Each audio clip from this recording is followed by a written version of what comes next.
Hello, this is about the Lowery method of subliminal silent sound, also known as subliminal silent sound. And what the Lowery method is very high or very low frequency where there is a voice or affirmations spoken, and they are not detected by the human ear. I'll explain how that can work and how it's done. And the purpose of this is that the silent recordings are inaudible to the user or by others present, and are therefore very effective for use during periods of sleep or when in the presence of others. Additionally, the basic requirements of subliminal stimulation are met. That is, the affirmations are efficiently transmitted to the ear of the listener, and while completely undetected by the conscious mind, they are perceived by and efficiently transmitted to the ear, and while undetected by the conscious mind, are effectively decoded and understood by the subconscious mind. Isn't that dangerous? You can't hear it, but it affects your subconscious mind. You can actually hear it, and I'll get to that in a moment. I'll read you the patent, and it is described as a silent communication system in which non-aural carriers in the very low or very high audio frequency range or in the adjacent ultrasonic frequency spectrum are amplitude or frequency modulated with the desired intelligence and propagated acoustically or vibrationally for inducement into the brain, typically through the use of loudspeakers, earphones or piezoelectric transducers. The modulated carriers may be transmitted directly in real time, or may be conveniently recorded and stored on mechanical, magnetic or optical media for delayed or repeated transmission to the listener. Right. So, they're using very high audio or very low audio. It is being frequency or tone modulated, or both. And what that means is that they're using some kind of a ducker. So when the waveform gets to a certain decibel level that they're using, I don't know if they're using tones but the actual voice, the intelligence, the commands, the affirmations, whatever that they're putting on that, they're using a ducker, and they're removing all the frequencies that you would associate with speech. And they've got this sort of like a ghost signal, if you like, which your brain, your subconscious will recognise. And they're cloaking it, or rather should I say, this actual ghost signal is like a kind of a trigger, in that it's, how can I put it? It's using very low frequencies or very high frequencies. The actual percussive nature of sound, it's utilising ultrasonics or very low frequencies for what would normally be the percussive frequencies that we hear as sound, but it's changing those, if you understand me. And they use a ducker as well. Now, it isn't completely silent. There's a lot more to this patent, and if you want to go into it, I'll talk about that nearer to the end, more about it if you want. But just if you want a simple overview of it, it isn't completely silent. Like the V2K, it says, and the patent for V2K, it sounds like tinnitus. Now, this does, because I do not know why they have to use this. Maybe it's the transmission, maybe it's the bandwidth that they're using, I don't know, maybe it's something else. But from what I've observed, you can actually hear it. I'll go outside, and you may have to turn your volume up very loud. And I will speak also when I'm outside, so that you've got an average of what the volume of my voice. I'll keep the same distance from the mic. I'm indoors now, but you'll have an average of the background noise of this, which is actually present now. It's not present all the time. So you can you'll be able to hear this background like a hiss, and it's not traffic. Believe me, it's white noise, it's a transmission. And if your ear is very sensitive, you'll even be able to pick up some of the talking, which is embedded within this. It depends how sensitive your ears are. Okay, I'll go outside. It's like a hiss, yeah?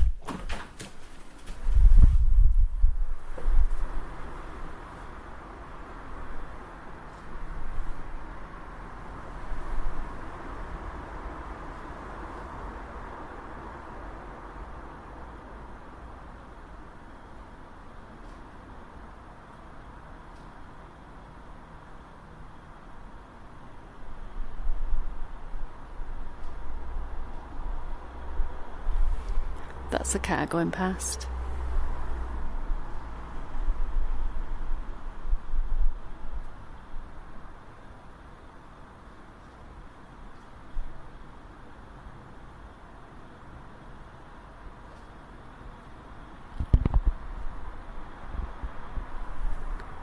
That's another car going past.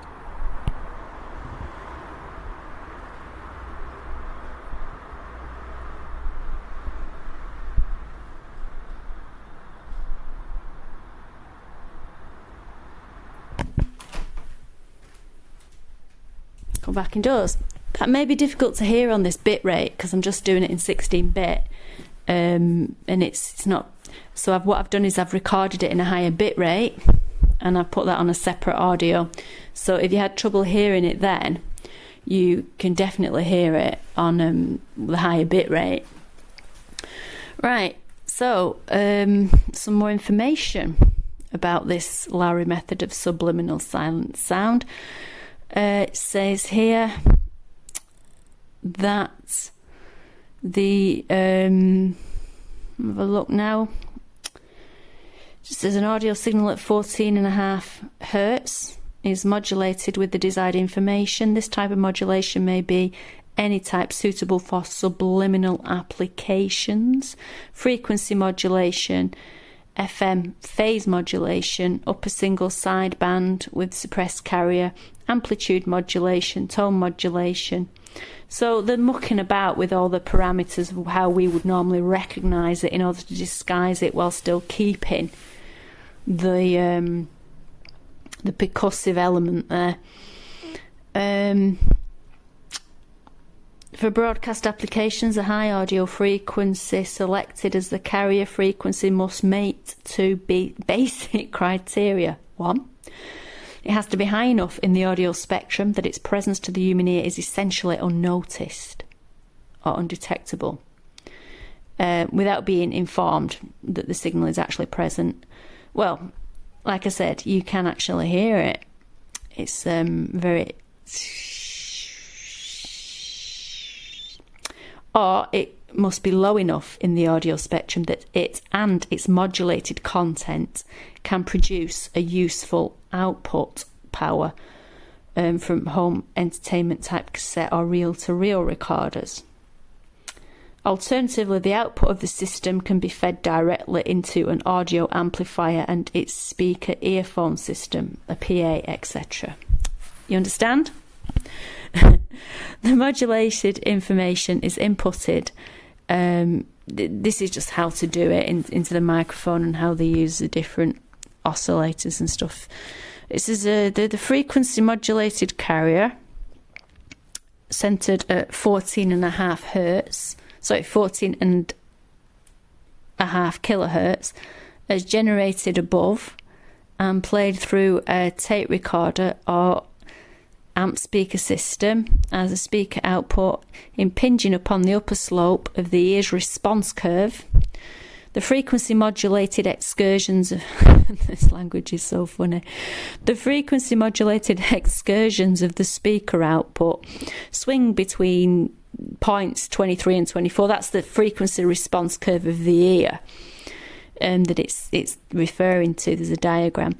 And on the ear's upper frequency response curve, because the response curve between points 23 and 25 is relatively linear, this action results in a relatively linear demodulation of the original modulation intelligence, which is passed on subliminally to the inner ear. So they're just basically, your brain makes it up. You understand? They're taking frequencies and things out and changing them. So it's affecting parts of your ear, but not the part which you can identify as speech. The amplitude of the demodulated output is not high enough to be detected by the conscious mind, but is sufficient in amplitude to be detected by the subconscious mind.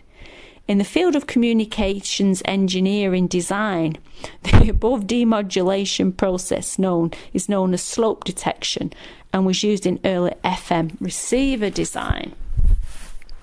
In those receivers, the response curve was formed by the action of a tuned inductive capacitance circuit. In our case, the response curve is formed by the natural response curve of the human ear. So it's obviously like your hearing's more sensitive at some... What they're saying is your hearing's more sensitive at some frequencies than others. And they're playing on this. The same slope detection technique can be performed at the low frequency end of the human ear response curve. This region is indicated in, well, you can't see it on the diagram, as between points, blah, blah, blah. This region, however, has a much smaller available bandwidth and is therefore more restricted as to the amount of information that could be transmitted in an audible manner. In practice, the listener adjusts the volume control of the tape recorder amplifier to a level just below that which the listener hears the audible sound or noise from the speaker. If the recording process is properly done, a spectrum analyzer or a calibrated sound level meter will reveal a strong signal emanating from the tape recorder speaker. When I went outside then and I said, can you hear that? That was at, I think it was -6 decibels. And when I spoke, the actual meter went up to something like 12 decibels. So it's definitely there. If the recording process is properly done, a spectrum analyzer will reveal a strong signal emanating from the tape recorder speaker. A calibrated sound level meter at a distance of 1 meter now will indicate silent power output of from 60 to 70 decibels. That is very loud. If you're going to be subjected to that all the time, it's not loud enough to cause hearing damage, but it's loud enough in normal sound that your ear is sensitive to, that you wouldn't want that going on all the time. Your ear needs to rest, This is equivalent to the audio power of a loud conversation, yet in the described system is inaudible or unnoticed by the listener. Very, very dangerous.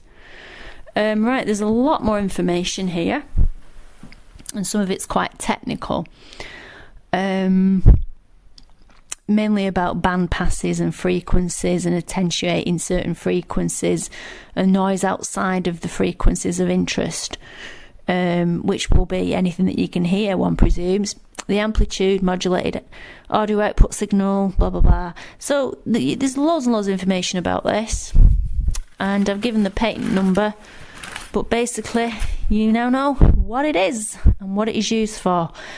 And the idea of being subliminally influenced, and this technique claims to be very effective at doing that without one's knowledge, is something very dangerous.